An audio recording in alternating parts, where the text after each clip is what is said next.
जय हिंद साथियों। स्वागत है आप सभी का हमारे YouTube चैनल ज्ञान आरबीएल में।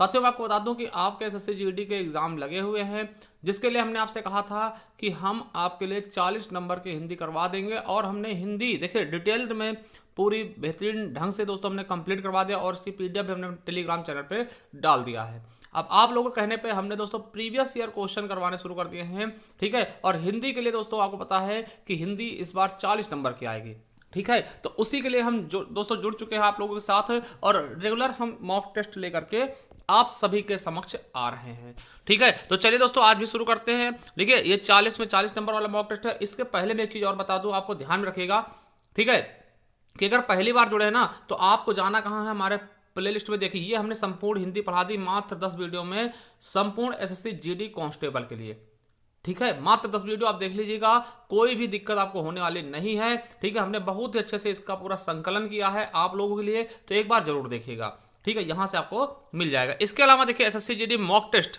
ठीक, SSC GD constable mock test 2022-23 दोस्तों ये हमने शुरू कर दिया है। इसमें दोस्तों हमने बता दें कि अभी तक 4 मॉक टेस्ट में, आज ये 5वां मॉक टेस्ट है, तो इनको जरूर देखिएगा। और अगर एसएससी जीडी तैयारी कर रहे हैं आप, इस वाले वीडियो जरूर देखिएगा, ये जो आपका है स्टैटिक जीके 2022, ठीक है।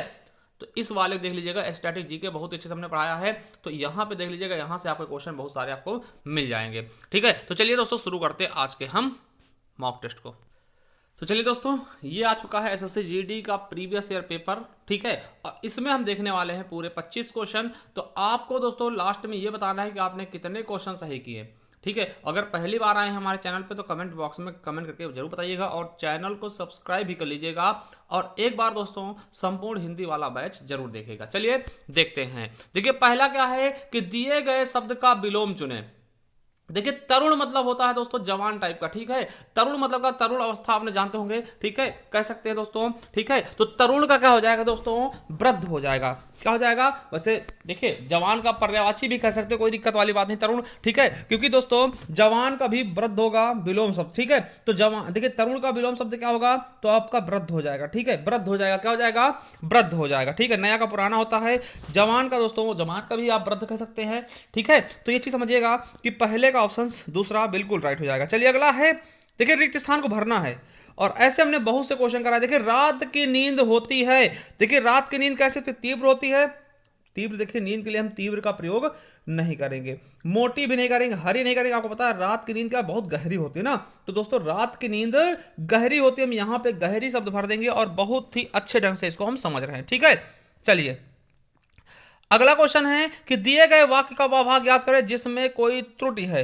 अब देखिए डॉक्टर अब्दुल कलाम जी, आपको पता है दोस्तों ये हमारे लिए सर्वश्रेष्ठ हैं, ठीक है। इनसे सभी लोग इंस्पायर, इनका देखिए नाम ही अपने आप में काफी है, ठीक है। तो डॉक्टर अब्दुल कलाम और मिसाइल एक दूसरे के पूरक हो गया है। अब देखिए इसमें गलती कहां, देखिए वह भाग याद करना जहां पे त्रुटि है। तो देखिए डॉक्टर अब्दुल कलाम और मिसाइल एक दूसरे, क्योंकि आपको पता है इन्हें मिसाइल मैन कहते हैं, ठीक है। क्या बोलते हैं इनको, मिसाइल मैन ऑफ इंडिया। अब देखिए एक क्वेश्चन मैं आपसे करूंगा, आपको यह बताना है कि दोस्तों रॉकेट मैन ऑफ इंडिया किसको कहते हैं, क्या कहते हैं, रॉकेट मैन ऑफ इंडिया किसे कहा जाता है। आप इसका आंसर हमारे कमेंट बॉक्स में कमेंट कर सकते हैं। दोस्तों डॉक्टर अब्दुल कलाम और मिसाइल एक दूसरे के पूरक हो गए हैं, ठीक है, हो गया है नहीं, हो गए हैं, ठीक है। तो ये चीज समझ लीजिएगा, यहां पे गलती हो रही है, यानी कि पूरक हो गया है। तो दोस्तों ये आपका बिल्कुल गलत है, यही सेंटेंस आपका क्या है, त्रुटि है इस वाक्य में, ठीक है। चलिए आगे देखते हैं, दिए गए शब्द का विलोम चुने। अब देखिए दोस्तों तम मतलब क्या होता है, तम, तम का क्या होगा, प्रकाश होगा। तम मतलब दोस्तों अंधेरा टाइप का, ठीक है। चलिए जैसे कि है ना, तो दोस्तों तमस है ना, तमस अंधेरा टाइप का होता है दोस्तों, तम क्या बोलते हैं, अंधेरा टाइप को ना। तो दोस्तों तम का क्या हो जाएगा, प्रकाश हो जाएगा। क्या हो जाएगा दोस्तों, प्रकाश हो जाएगा। प्रकाश का उजाला होता है ना, इस तरीके। देखिए ये सब एक दूसरे पर्यायवाची भी हो सकते हैं, ठीक है। जैसे प्रकाश हो गया है ना, उजाला हो गया, ये सब चीजें, ठीक है। तो आपको इस ऑप्शन के साथ दोस्तों आपका डी ऑप्शन बिल्कुल राइट हो जाएगा, ठीक है। चलिए आगे देखते हैं कि उपयुक्त शब्द में रिक्त स्थान आपको भरना होगा कि रिक्त स्थान क्या है। कि देखिए कालिदास कवियों श्रेष्ठ थे, श्रेष्ठ हैं। देखिए कालिदास कवियों की श्रेष्ठ है, को श्रेष्ठ है, पर श्रेष्ठ, में श्रेष्ठ है। कालिदास कवियों में क्या है, श्रेष्ठ। यहाँ पे में शब्द बहुत ही अच्छे से रह जाएगा। चलिए अगला है, मैं इस कृपा के लिए उपकृत हूं। देखिए उपकृत का मतलब जानते हैं, कृतज्ञ, ठीक है, जो उपकार को मानता है, आपने किसी के साथ दोस्तों उपकार कर दिया तो आप उसके लिए कृतज्ञ हो गए ना, जो उपकार को मानने वाला। ठीक है, और इसका आपको पता कृतज्ञ का उल्टा क्या होता है, कृतज्ञ है ना, तो किया गया उपकार को ना मानने वाला। तो दोस्तों उपकृत की जगह क्या कर लेंगे हम, कृतज्ञ लिख लेंगे। क्या लिख लेंगे, कृतज्ञ भर देंगे, क्योंकि ये प्रतिस्थापित करने वाला क्वेश्चन है कि इसकी जगह क्या प्रतिस्थापित कर दे, यानी कि जिससे इसके अर्थ में कोई भी परिवर्तन ही ना हो। ठीक है, तो आपको पता है कि डी ऑप्शन आपका बिल्कुल सही जाएगा, यानी कि कृतज्ञ। ठीक है, चलिए अगला है कि दिए गए शब्द के पर्यायवाची शब्द का चयन करें। केशव मतलब क्या होता है दोस्तों, आपको बता दें, केशव हमने पढ़ाया था, बहुत अच्छे से बताया था कि केशव भैया किसका, श्री कृष्ण गोपाल जी का क्या होता है, पर्यायवाची होता है। ठीक है, आपको पता है केश दोस्तों बाल का होता है, बाल और कान दोस्तों आप जानते हैं। तो केशव दोस्तों किसका होता है, देखिए केश होता है तो बाल का होता है, केशव, केशव किसका है दोस्तों, तो आपको पता है श्री कृष्ण जी का है। ठीक है, किसका है, श्री कृष्ण जी का है, गोपाल जी का है। चलिए अगला क्वेश्चन, दिए गए शब्द का पर्यायवाची शब्द का, व्यथा दोस्तों कहते हैं ना, मेरी व्यथा है, बहुत व्यथा है, तो व्यथा मतलब दोस्तों क्या होता है, पीड़ा होता है। क्या होता है, व्यथा मीन्स होता है पीड़ा। ठीक है, बिल्कुल अच्छे समझिएगा, व्यथा मतलब क्या होता है, पीड़ा होता है। चलिए अगला क्वेश्चन क्या है कि निम्नलिखित में से उस विकल्प का चयन करें जो मुंह फुलाना, देखिए मुंह फुलाना आपको पता है ये तो आम बात होती है। ठीक है, कहना मुंह फुला ले, मुंह फुलाना मतलब जानते क्या होता है, देखिए मुंह सूझना, देखिए आपको बता दें कि कभी भी आप कोई मुहावरा देखते हैं ना, तो उसी चीज से संबंधित कोई चीज है उसको पहले हटा दीजिएगा। मुंह यहाँ आ गया, मुंह यहाँ आ गया, तो हटे, गलत हो जाएगा ना। अब सूजन आना बिल्कुल नहीं, मुंह फुलाना मतलब क्या होता है, आप प्रसन्न होना, कहीं मुंह फुला लें मतलब गुस्सा हो गया थोड़ा सा ना, हल्का फुल्का नाराजगी वाला। ठीक है, कहीं मुंह फुलाए घूम रहे हैं। ठीक है, तो इसका मतलब क्या है, हमसे अभी वो प्रसन्न नहीं है, यानी कि अप्रसन्न होना। चलिए अगला क्वेश्चन, तुम्हें रोटी खानी है चावल खाने हैं। अब देखिए रोटी खानी है परंतु चावल खाने, रोटी खानी साथ चावल खाने हैं, रोटी खानी है या चावल खाने, ये पूछा जा रहा है ना, तुम्हें रोटी खानी है या फिर चावल खाने। दोस्तों यह शब्द बिल्कुल सही होगा और यही भर दिया जाएगा इसमें, बिल्कुल। चलिए अब आपको देखिए ये आपका रिक्त स्थान वाले हैं, आपको गद्यांश आ गया 5 क्वेश्चन 5 नंबर के। ठीक है, देखिए निम्नलिखित गद्यांश के रिक्त स्थानों की पूर्ति गद्यांश के नीचे दिए गए प्रश्नों के अनुसार करना है। अब देखिए आदमी की पहचान उसकी, देखिए यहां पे पहले शब्द में क्या होगा, आपको इसके हिसाब से आंसर देना है, फिर दोस्तों दूसरे में क्या होगा, तीसरे में क्या होगा, ये सब चीजें आपको इसको देख करके बताना है। चलिए हम पहला क्वेश्चन देखते हैं, क्या है कि गद्यांश के संकेतित स्थान 1 पर उपयुक्त शब्द का चयन करना है। ठीक है, अब देखिए पहला क्या कह रहा है कि आदमी की पहचान उसकी से होती, देखिए आदमी की पहचान उसकी किससे होती है, तो आदमी की पहचान उसकी भाषा से होती है। आपको पता है अगर कोई भाषा जैसा बोलते हैं, कहते हैं ना कि भाषा से लोग पहचान जाते हैं आपकी संस्कृति कैसी, आपकी परवरिश कैसी हुई। ठीक है, तो याद रखेंगे पहले वाले जगह हो जाएगा दोस्तों, भाषा बिल्कुल सही हो जाएगा कि भैया आदमी की पहचान उसकी किससे होती है, उसके भाषा से होती है, कि भाषा कैसा हो ऐसा। ठीक है, भाषा देख के आप देखिए कहीं भी आप जाएंगे उसकी भाषा देख के बता देंगे भैया कहां से है। ठीक है, बंगाली बोल रहा है इसका मतलब आपको लगे भैया बंगाल टाइप, बंगाल है ना, इस तरीके से। चलिए अब देखिए दूसरे क्वेश्चन पर बढ़ते हैं कि दूसरा क्वेश्चन क्या है इसका, कि देखिए और भाषा संस्कार से बनती है, जिसके संस्कार जैसे होते हैं वैसी उसकी भाषा होगी।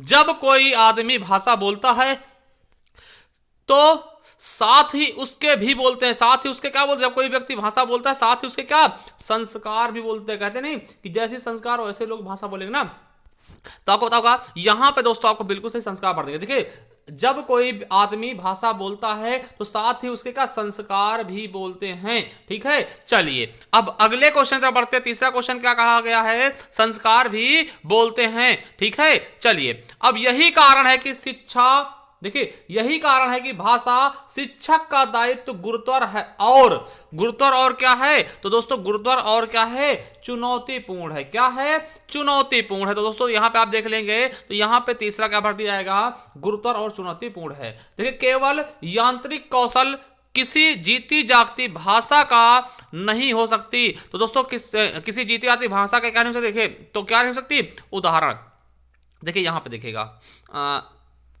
देखिए यहां पे है ना कि केवल यांत्रिक कौशल किसी जीती जागती भाषा का उदाहरण नहीं हो सकते हैं दोस्तों। ठीक है, चलिए और इस पैराग्राफ का अंतिम क्वेश्चन क्या है कि केवल संप्रेषण ही भाषा नहीं है, संवेदना के बिना कोई जीवन, कोई भाषा जीवंत नहीं होती। दोस्तों यहां पे आप संवेदना भर देंगे, बहुत ही अच्छे से आपको समझ में आ गया होगा कि इन चीजों को हम कैसे फील कर सकते हैं। ठीक है, एकदम देखिए ये तो आपको बता दें कि गद्यांश में एक बार और आपको दिक्कत हो सकती है भैया छांटने में कि कहां से होगा, उसका कभी बार पर्यायवाची पूरी, कभी विलोम शब्द कोई शब्द का पूछ लेते हैं, मगर इसको आप बहुत अच्छे से भर सकते हैं क्योंकि इसमें आपका खुद दिया हुआ भैया 4 ऑप्शन लगे हैं, आपको नहीं पता ना, फिर भी आप उनको सेट करके देखें जो अच्छे से एक सेंटेंस में फिर हो जाए, आराम से दोस्तों उसी को टिक करके चले आइए।